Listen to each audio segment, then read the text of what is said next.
Oh my goodness. What a character. That's what we like.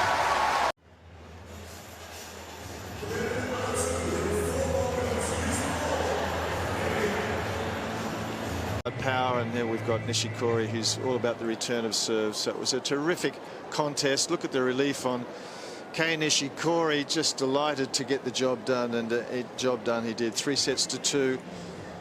Confirmation. Moves on to round 2. Don't go anywhere, because we've got a couple of Aussies in action over the next couple of hours.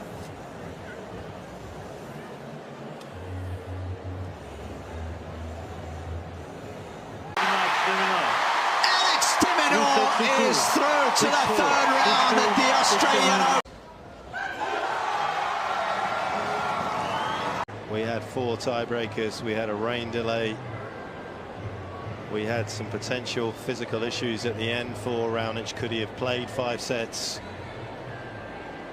But what a great advertisement for 2 great players to play so early in a tournament. So